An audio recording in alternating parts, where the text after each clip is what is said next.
আমার আলাদিন লেখিকা জাবিন ফোরকান পর্ব ২৮। আহ, আউচ! আস্তে! কপালের খাতে সামিয়া ওষুধ লাগিয়ে দেওয়ায় হিসিয়ে উঠল সাইবান। অসন্তুষ্ট দৃষ্টিতে ছেলেকে একবার দেখে সামিয়া পুনরায় নিজের কাজ বহাল রাখলেন। গতকালের ব্যান্ডেজটা খুলে নতুন ব্যান্ডেজ লাগিয়ে দিতে দিতে তিনি বললেন, আমাদের বাসাটা কি হঠাৎ স্লিপারি হয়ে গেল, যেখানে সেখানে শুধু পিছলে যাস? আহ মম, লাগছে, লাগছে। লাগাই উচিত। দিবাস্বপ্ন দেখতে দেখতে সিঁড়ি দিয়ে নামছিলি নাকি? 25 বছরের একটা ধাড়ি ছেলে, জীবনে এতগুলো বছরেও একবারও এদিক সেদিক কোথাও পা হড়কে পড়ল না। সে আজকাল শুকনো মাটিতে আছাড় খায়। সুগন্ধ না দেখলে আমার কাছে আসতে বলে তো মনে হয় না। ওই দুর্গন্ধ যত নষ্টের গোড়া, ওটাকে বিয়ে শাদি দিয়ে তাড়াতাড়ি এই বাড়ি থেকে বিদায় করো। হ্যাঁ, তারপর উঠতে বসতে হুকুমের ছড়ি ঘোরাবি কার ওপর? বিয়ে শাদি সৃষ্টিকর্তার দান, তাছাড়া ভালো ছেলে পাওয়ার ব্যাপার আছে। ওদের মধ্যে তো আবার কাস্ট কুষ্টি কত কিছু মেলানো লাগে। আগে পড়াশোনা শেষ করুক মেয়ে, পরে ওইসব চিন্তা করা যাবে। সাইবান আর একটা কথাও বলল না, গোমরা মুখ করে বসে থেকে সামিয়াকে কাজ করতে দিল। নিজের কাজে সন্তুষ্ট হয়ে সামিয়া অবশেষে সরে দাঁড়ালেন। ছেলের গাল ফোলানো মুখটা দেখে তার ঠোঁটে হাসি খেলে গেল। কিরে ব্রো, অ্যাংরি বার্ড হয়ে বসে আছিস কেন? তোমার কি ব্রো, তুমি যাও, তোমার হাসপাতালে যাও। শুধু যাও কেন, ওখানে তাঁবু টানিয়ে আস্তানা বানিয়ে নিতে পারো না? কষ্ট করে ওই ১-২ ঘন্টার জন্য বাড়িতে না আসলেই তো চলে। ও, এজন্য রাগ করেছে চ্যাম? মম বেশি বিজি আজকাল, তাই না? ছেলের পাশে বসে পড়লেন সামিয়া। প্রায় দিন 15 যাবৎ হাসপাতালে ভীষণ চাপ যাচ্ছে। সামনে একটি আন্তর্জাতিক সম্মেলন আছে, বিদেশ থেকে বেশ নামি দামি কয়েকজন ডাক্তার আসবেন। সব কিছু আয়োজন এবং রোগী দেখায় আজকাল তার বাসায় প্রায় ফেরা হয় না বললেই চলে। হাসপাতালের কাছেই তার ছোটবেলার এক বান্ধবীর বাড়ি। বেশি দেরি হলে মাঝে মধ্যে বান্ধবীর সাথে থেকে যান। আহমদ আসার পর থেকে তার বাড়িতে ফিরে আসার তাড়নাটা অনেক কমে গিয়েছে। মনটা কেমন অশান্ত, কিন্তু ছেলে মেয়েদের সেসব বুঝতে দিতে চান না, তাই হাসপাতালের বাহানা ব্যবহার করে চলেন। হাত বাড়িয়ে সাইবানের মাথার চুলে বিলি কেটে দিতে লাগলেন তিনি। ছেলেও চোখ বুজে বিড়াল ছানার মতো তার কোল ঘেঁষে শুয়ে পড়ল। এই সময়টা তার ভীষণ প্রিয়, যখন তার চঞ্চল ছেলেটা বাইরের জগৎ ছেড়ে এসে তার কোলে আশ্রয় নেয়। আমি তো ভাবলাম বাড়িতে মানুষ প্রাইভেসি পাবে, কিন্তু দেখছি তো হিতে বিপরীত। তারপর বল ব্রো, আলাদা রুমে থেকে বিবাহিত জীবনের স্বাদ কেমন নিচ্ছিস? সাইবানের শান্ত মুখটা কুঁচকে গেল। জিভে চুপ করে বিরক্তিবোধক একটা শব্দ তুলে সে বলল, জরিনার আম্মা সকিনার জন্য আমি কালকেই ছেলে দেখা শুরু করব। সিসিটিভিটা আমাকে একদণ্ড শান্তি যদি দিত। এভাবে বলছিস কেন? খবর সারিকাও পাচার করে থাকতে পারে। ওই সেরির থেকে চিল মানুষ দুনিয়ায় দুইটা নেই। She can not careless about this সাংসারিক ঝামেলা। সব দুর্গন্ধই করে। সারাদিন বসে বসে নাগিন সিরিয়াল দেখলে তো এই হবে। সিরিয়াসলি ব্রো, টপিক চেঞ্জ করছিস কেন? মমকে বলবি না কি হয়েছে? গলা সুর পরিবর্তন করলেন সামিয়া। নরম হলেন ভীষণ। সাইবানের মাথায় বিলি কাটতে লাগলেন। ছেলে তার আর কোনো কথা বলল না, শান্ত হয়ে চুপটি করে রইল। ইরাম কিছু বলেছে সেদিনের ব্যাপারে? অবশেষে মুখ তুলে মায়ের দিকে তাকালো সাইবান। উনি আমাকে বলা কবে সেরেছে? সন্দেহ ওনার রন্ধে রন্ধে মিশে গিয়েছে। এভাবে বলছিস কেন? তিতলির বাবা মায়ের কাণ্ডে এখনো নারাজ বুঝি? আমি জানি না, আজকাল কথা হয় না। সাইবান কাঁধ তুলে ঠোঁট উল্টে এমনভাবে বলল যেন ইরামের সঙ্গে সে কথাবার্তা বলে না, এতে তার কিছুই যায় আসে না। অথচ সেই ডোন্ট কেয়ার মনোভাবের আড়ালে লুকিয়ে থাকা বিষণ্ণটুকু সামিয়া মা বলেই বোধ হয় ধরতে পারলেন। বিলি কাটা থামিয়ে ছেলের বুকে হাত রেখে আলতো করে চাপড়াতে লাগলেন সামিয়া, যেন ঘুম পাড়াচ্ছেন। তার নমনীয় কণ্ঠস্বর বাজল সাইবানের কানে, আমি ইরামকে বুঝতে পারছি, তোকেও বুঝতে পারছি। আর আমার মনে হয় তোরা কেউই দোষী না। ইরাম একটা কালো অতীত থেকে বেরিয়ে এসেছে। হুট করে ওর নতুনভাবে কাউকে জোর দিয়ে বিশ্বাস না করাটা স্বাভাবিক। ওর মনের অবস্থাটা বোঝার চেষ্টা কর। নিজের আগে সবসময় ওকে ওর বাচ্চার কথাই ভাবতে হচ্ছে। ও চাইলে এই বাড়ি থেকে চলে যেতে পারবে না, কারণ ওই বাচ্চা। দেখ ভাগ্যের কাছে কতটা অসহায় একটা মানুষ। ও ফ্রাস্ট্রেটেড হয়ে যাওয়াটাই নর্মাল। এই যে তুমি মাত্রই বললে তুমি নাকি আমাকেও বুঝতে পারছো মম, তাহলে তোমার সমস্ত কথাই শুধু ওনার পক্ষে সাফাই কেন? সামিয়া হাঁটু আঁকড়ে ধরে কোলে মুখ গুজে রাখলো সাইবান। তার গম্ভীর কণ্ঠস্বর ভেসে এলো, আই এম ট্রাইং, ওকে। কিন্তু চেষ্টা তো শুধু একজন করলে হবে না। এক নৌকায় যদি দুজন মাঝি থাকে তাহলে দুজনকেই সমান তালে নৌকা বাইতে হবে। যদি একজনই বাইতে থাকে আর অন্যজন হাল ছেড়ে আয়েশ করে তাহলে তো নৌকা বেশি দূর এগোবে না। সামিয়া মুখ নামিয়ে ছেলের মাথায় একটা স্নেহের চুমু খেলেন। তারপর তার কানের কাছে গিয়ে মোলায়েম গলায় বললেন, যে কথাগুলো আমাকে বলছিস সেগুলো ইরামকে সরাসরি কেন বলিস না? একটা সম্পর্ক ধরে রাখার মূল ভিত্তি হলো কমিউনিকেশন। একে অপরকে না বোঝাটা কোনো ফ্যাক্ট না। ফ্যাক্ট হলো নিজেদের অনুভূতিগুলো সৎভাবে একে অন্যের সাথে শেয়ার না করাটা। ইরাম চাপা স্বভাবের, তাই যোগাযোগটা তোকেই আগ বাড়িয়ে শুরু করতে হবে। হ্যাঁ, যদি এরপরে সমাধান না হয় সেটা অন্য ব্যাপার, কিন্তু শুরু তো কাউকে না কাউকে করতে হবে বল। তুমি আর ড্যাডও তো কমিউনিকেশন করো না মম। সাইবান এমন একটা কথা একদম বেখেয়ালে বলবে স্বামী আশাও করেননি। সম্পূর্ণ জমে গেলেন তিনি। ছেলে তার দিকে তাকিয়ে নেই, কোলে মুখ গুজে আছে। যদি তাকিয়ে থাকতো তাহলে অপরাধবোধ ছাড়া আর কি তিনি ওই চোখের দৃষ্টি দেখতে পারতেন? কোনোদিন না। সামিয়া ঝট করে পাশ ফিরে তাকালেন। হঠাৎ করেই তার সব শব্দ হারিয়ে গিয়েছে। ছেলেকে তিনি আর কোনো উপদেশ দিতে পারলেন না। যে অপরাধের অপরাধী তিনি নিজে, সেই উপদেশ ছেলেকে কিভাবে দেবেন?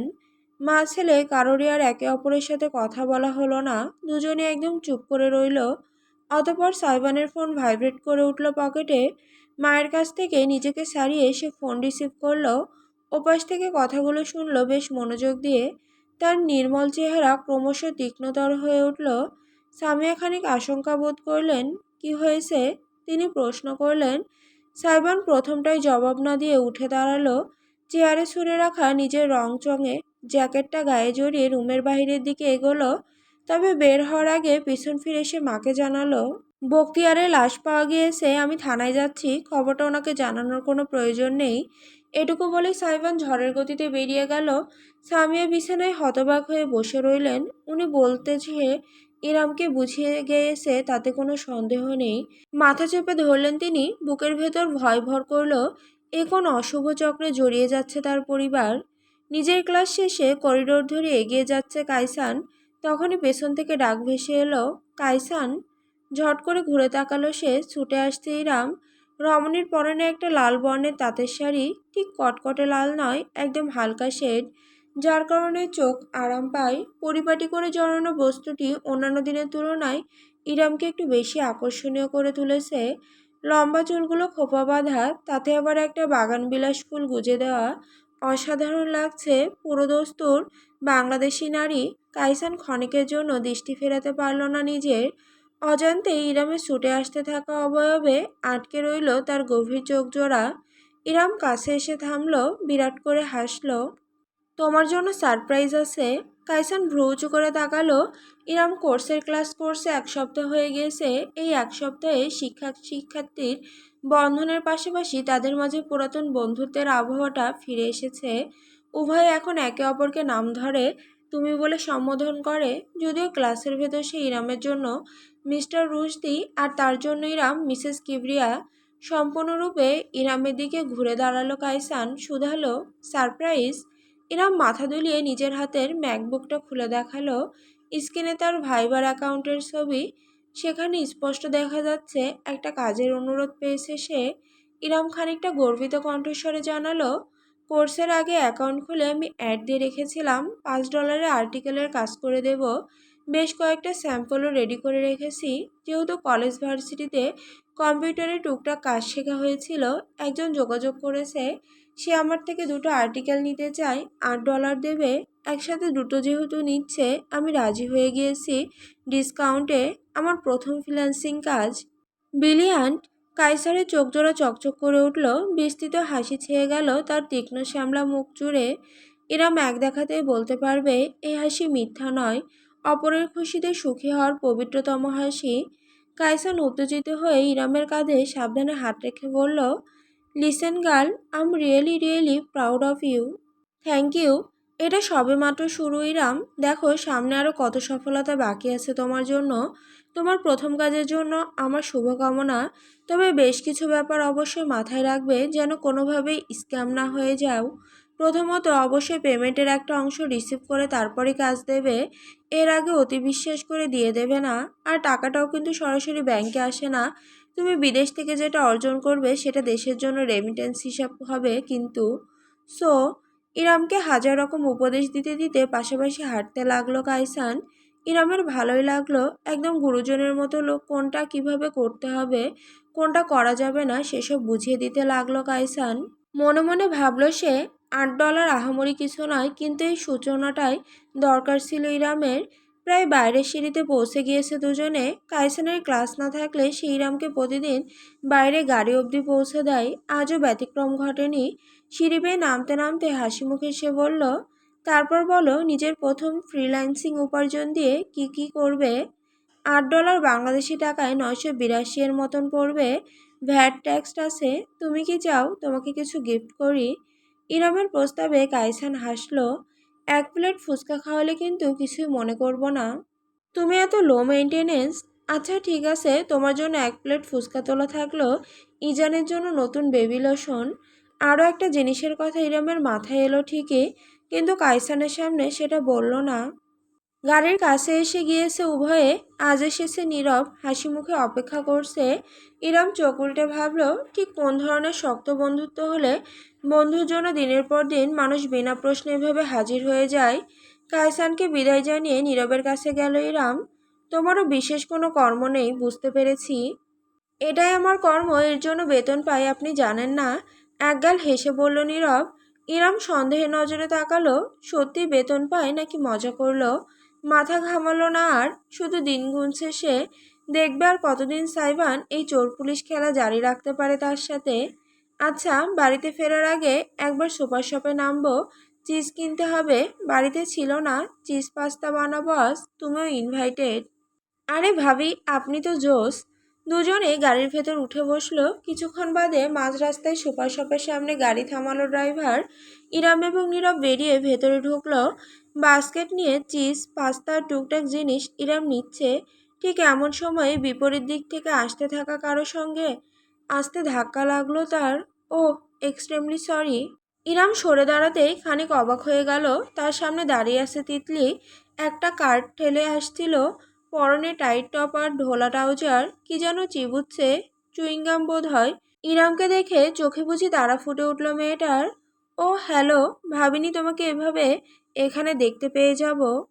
জি, আমি টুকটাক কেনাকাটা করতে এসেছিলাম। এটুকু বলে ইরাম ইচ্ছাকৃতভাবে তিতলিকে এড়িয়ে যেতে চাইল, কিন্তু পারল না। মেয়েটা তার পিছন পিছনে এলো। দেখা হয়ে ভালোই হলো, আপনাকে কিছু বলার ছিল আমার। ইরাম থামলো না, তাক থেকে নামিয়ে জিনিস দেখতে দেখতেই জানালো, বলো। সেদিনের জন্য আমি দুঃখিত। জিনির কাছে সরি বলেছি, কিন্তু আপনাকে বলা হয়নি। জিনি? খানিকটা অবাক হলো ইরাম। এবার ফিরে তাকালো তিতলির দিকে। মেয়েটা মাথা ঝাঁকিয়ে বলল, ও সাইবান। ওর আলাদিন নামটা খুব সুন্দর না?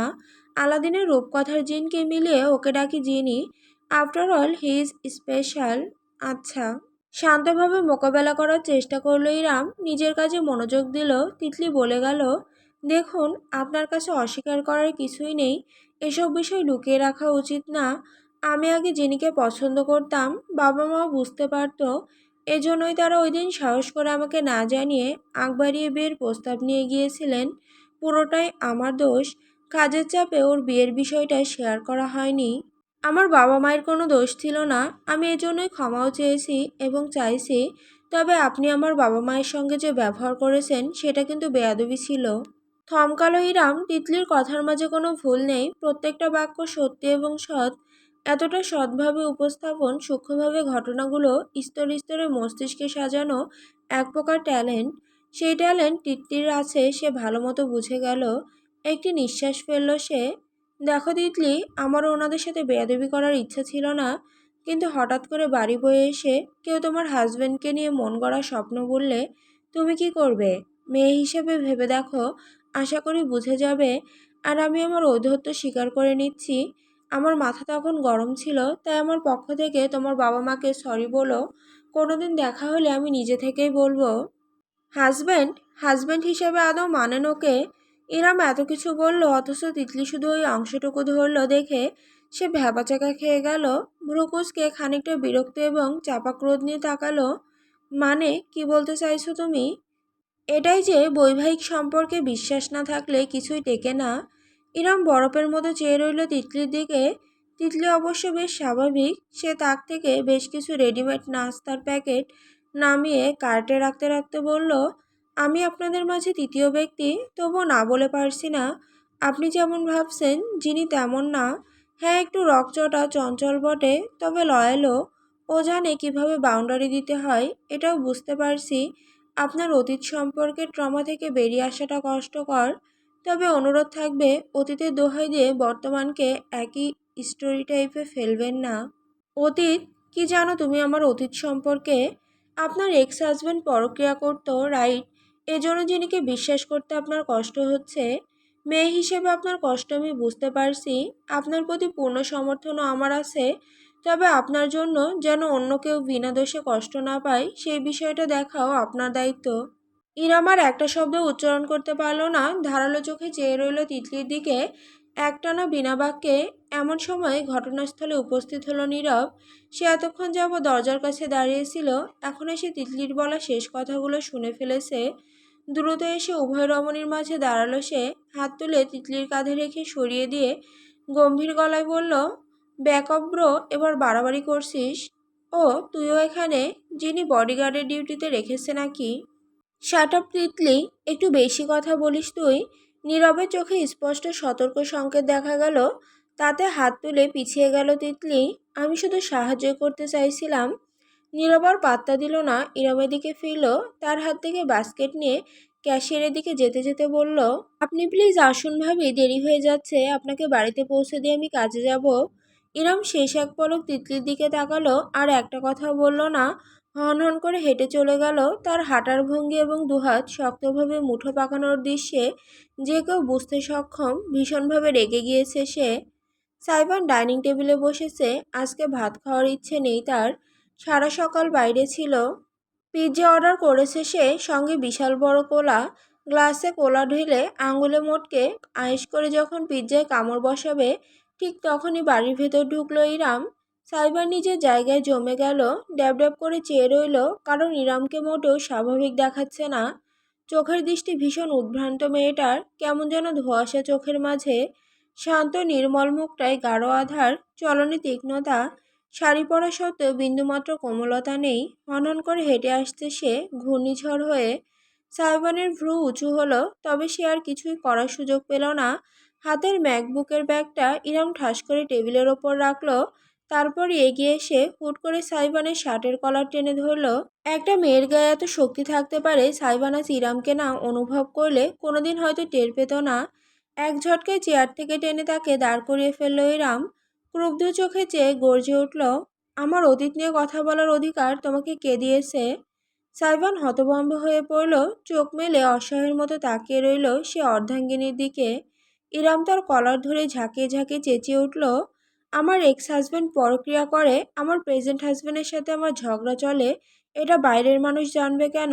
কেন জানবে আলাদিন? জবাব দাও। তোমার এত বড় স্পর্ধা, তুমি আমার অগোচরে ঘরের কথা বাইরে পাচার করো। You idiot, irresponsible, immature, insufferable boy. Shut the fuck up right now, selfish one. পাল্টা চিৎকার করে উঠল সাইবানও। দুজনেই যেন আজ দুজনের মাথা খুইয়ে বসেছে। ইরাম তাও যা গলা নিচে রেখেছিল, সাইবান একটু নিয়ন্ত্রণে রাখল না। তার পুরুষালী ধমকের আওয়াজে কিচেন থেকে সুগন্ধ ছুটে এলো। ইজানকে সবে ঘুম পাড়াতে সক্ষম হওয়া সারিকাও দৌড়ে এলো। স্বামী আজ বাড়িতে ছিলেন। তিনি এমনকি সবসময় আড়ালে থাকা আহমদ অবধি নিজের রুমের নির্বাসন ত্যাগ করে হলরুমে চলে এলেন। ইরাম সবাইকে আশেপাশে দেখে আঙুল তুলে সাইবানকে শাসালো, গলা নিচে, একদম নিচে। সাইবানের হাত খপ করে ধরে ফেলল সে। উদ্দেশ্য স্বামীকে টেনে বেডরুমে নিয়ে যাওয়া। সকলের সামনে এসব বলতে ইচ্ছুক নয় সে, না তো ইচ্ছুক পশুর মতো ঝগড়া করতে। কিন্তু সাইবান আজ বোধ খুইয়ে বসেছে। এতদিন যাবৎ তার সঙ্গে কথা না বলা, অভিমান করে থাকা, পর্যাপ্ত আগ্রহ এবং যত্নের অভাবে তার মানসিক অবস্থা সম্পূর্ণ ভেঙে পড়েছে। ঝটকা দিয়ে নিজের হাত ছাড়িয়ে নিল সে। পাল্টা হুঙ্কার দিয়ে ইরামকে সে বলল, মা লাগেন আমার? হ্যাঁ, মা লাগেন আপনি আমার? আমি আপনার বাচ্চা। যখন ইচ্ছা যেখানে ইচ্ছা আপনি আমার মাথার উপর ফাটবেন, আর আমি চুপচাপ দেখে যাব, তাই ভাবেন আপনি? ও তাহলে তুমি সারা বাড়ির মানুষকে শোনাতে চাও? সেটাই তো তোমার স্বভাব। সমাজে কথা ছড়াতে পারো, আর বাড়িতে ছড়াবে না? ছড়িয়েছি, বেশ করেছি। আপনার নামে আরও কিছু ছড়ানো উচিত। পাগল হয়ে গিয়েছিস তুই? সামিয়া ছুটে যেতে চাইলেন ছেলে বউয়ের মাঝখানে, কিন্তু সারিকা মাকে চেপে ধরল। ওদের সমস্যা ইন্টারফেয়ার করো না, আজকে ফেটেছে যখন ফাটতে দাও। সত্যি বলি অন্তত একে অপরকে। সামিয়া মেয়ের বাহুর মাঝে হতবাক হয়ে দেখতে লাগলেন কাণ্ড। অসহায়ের মতো পাত্তাও দেয়নি ইরাম কিংবা সাইবানের কেউই। উভয়ে একে অপরের ক্রোধে ডুবে আছে। তোমার সমস্যাটা কোথায় আলাদিন? আমি তোমার কোন পাকা ধানে মই দিয়েছি? আমাকে মানুষের সামনে নিজ প্রমাণ করে তুমি কি পাও? ঠিক যে যে কথাগুলো আমি তোমাকে বলেছি, আজকে সেগুলোরই প্রমাণ পাওয়া গিয়েছে। তুমি বোঝো না, দুধ খাওয়া শিশু তুমি। আমাদের দাম্পত্য জীবনের গোপন কথা তোমার মেয়ে বান্ধবী কেন জানবে? কিসের পরামর্শ দরকার ছিল তোমার? বাসায় মা বোনকে যে কথা বলতে পারোনি, সে কথা বলতে গিয়েছো বান্ধবীকে। আর আমি তোমাকে সন্দেহ করলেই দোষ? মাথায় রক্ত চড়ে গেল সাইবানের। শটান করে ঘুষি হাঁকালো সে। আঁতকে উঠল সবাই। এই বুঝি ইরাম আঘাত পায়। অথচ সাইবানের ঘুষিটা গিয়ে লাগলো সিঁড়ির রেলিংয়ে। চামড়া ফেটে রক্ত গড়াতে লাগলো। দাঁত কিরমির করলো সে। দুপাশে তীক্ষ্ণ সুচালো দাঁত জোড়া বেরিয়ে এলো। তার সুদর্শন চেহারা হয়ে উঠল পাশবিক। সন্দেহ, সন্দেহ, সন্দেহ। আম ফাকিং টায়ার্ড অফ দিস। সাইবানের চোখ জোড়া বুঝি লালচে হয়ে উঠেছে। ঘর ঘর করে শব্দ বেরোচ্ছে তার গলা থেকে। ইরামের সামনে বুঝি কোনো পশুই দাঁড়িয়ে আছে? আমি আপনার কাছে চকলেটের মোড়ক যাকে চেটে ফেলে দেওয়া হয় ডাস্টবিনে, অন্যের বেলায় চোখে ঠুলি পড়ে থাকেন আর আমার বেলায় অনুবীক্ষণের নিচে ফেলে মাপেন। আপনি এত স্বার্থপর কেন ইরাম আপু? ইরাম জবাব দিতে পারল না, স্তব্ধ হয়ে দাঁড়িয়ে রইল। সাইবানাস থেমে নেই, সে ভেতরে সব কিছু উগরে দিচ্ছে। সত্যি কথা কি জানেন, আমি আপনার মতো স্বার্থপর মানুষ জীবনে দুটো দেখিনি। আমার বান্ধবীর কথা বলছেন? তিতলি? আরে ও তো আমার জীবনে এমন সময়ে আমার পাশে ছিল যখন আপনার টিকিটাও খুঁজে পাওয়া যায়নি। আপনি তখন নিজের সংসারে নিজের স্বামীর সাথে আয়েশ করছিলেন। আপনি কি বুঝবেন আমাকে, আমার বন্ধুত্বকে, আমার প্রায়োরিটিকে? আপনার শিক্ষা দীক্ষা সব ভুয়া। আপনি জানেন শুধু মানুষকে ব্যবহার করতে। আমাকে বিয়ে করে ব্যবহার করে যাচ্ছেন ইচ্ছা মতো। আমার টাকা, আমার নিরাপত্তা, আমার সব কিছু আপনি আর আপনার ছেলে মিলে লুটে নিচ্ছেন। এরপর সুযোগ বুঝে একটা সময় চলে যাবেন। লজ্জা করে না আপনার? কোনোদিন সংকোচ হয় না? সাই, দ্য হেল! এবার অতিরিক্ত বলছিস তুই। সারিকা অবধি আর না বলে থাকতে পারল না। তবে সাইবার বোর্ডের দিকে ঘুরে তাকালোও না। আহমেদ মেয়ে স্ত্রীর পাশে থামে হেলান দিয়ে বিনোদনের সঙ্গে দেখতে দেখতে মন্তব্য করলেন, এটা আজ না হয় কাল হওয়ারই ছিল। তুমি এই পরিণতি ডেকে এনেছো, দেখছো সামিয়া?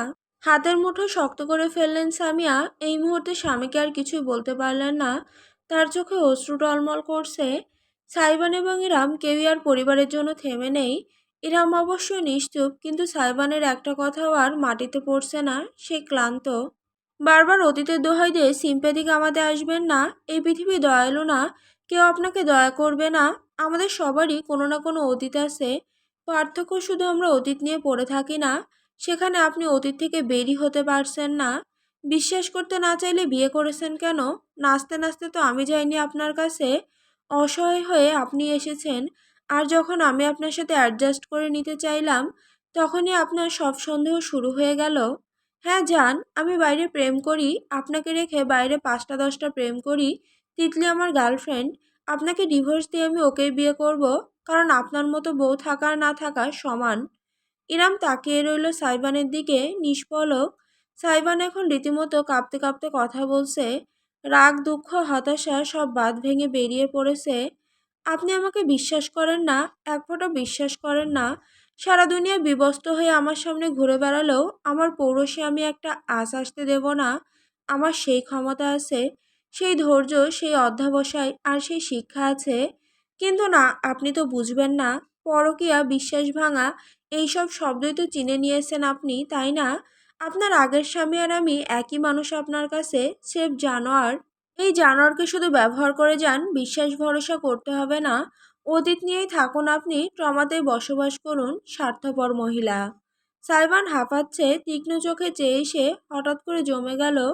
ইরামের চোখ জোড়া টলমল করছে। অশ্রু জমেছে ঠিকই, কিন্তু উপসে পড়ছে না। অদম্য শক্তির জোরে সাইবান চোখ পিটপিট করলো।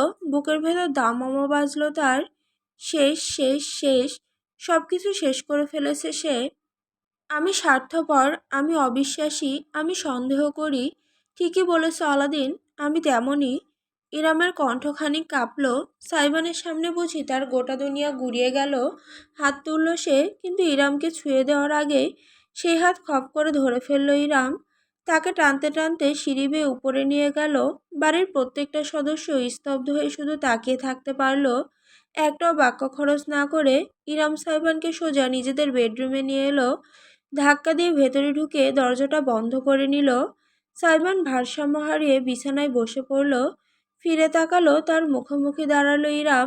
ডাগর ডাগর চোখে তীব্র ক্ষোভ এবং অশ্রু নিয়ে অত্যন্ত ঘৃণার চোখে দেখল সে সাইবানকে।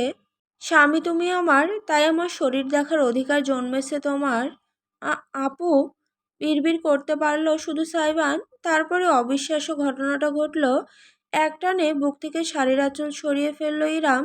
জিপার খুলে ঢিলে করে ফেলল ব্লাউজ। সাইবান ঝট করে দৃষ্টি সরিয়ে চোখ বুজে ফেলল। The hell you are doing? আমার দিকে তাকাও আলাদিন। ইরামের আদেশে চোখ খুলতে বাধ্য হলো সাইবান। অত্যন্ত সংকোচ নিয়ে মুখ ঘুরিয়ে তাকালো। সেখানেই তার পৃথিবী থমকে গেল। ইরামের কোমরে একটা হালকা ক্ষতের দাগ। কাপড় সরিয়ে ফেলায় তার উন্মুক্ত উদর জুড়ে লম্বা একটা তীক্ষ্ণ দাগ দেখা গেল, যেন অনেক সময় নিয়ে যত্ন করে মাংস কাটা হয়েছে। বুকের দিকটায় ঢেউ খেলানো এলোপাথারি পোড়ার দাগ। আরও অনেক কিছুই আছে, কিন্তু সাইবান দেখার সাহস পেল না। তার হৃদস্পন্দন থমকে গিয়েছে। ইরামের অশ্রু অবশেষে গড়িয়ে পড়ল। নিজের বুকে হাত চেপে সে বলল, যে পুরুষ নিজের মুখে ভালোবাসার কথা বলতে বলতে শরীরেই দাগ দিতে পারে, সেই পুরুষ জাতিকে এত সহজে বিশ্বাস করি কি করে? বলতে পারো আমার আলাদিন?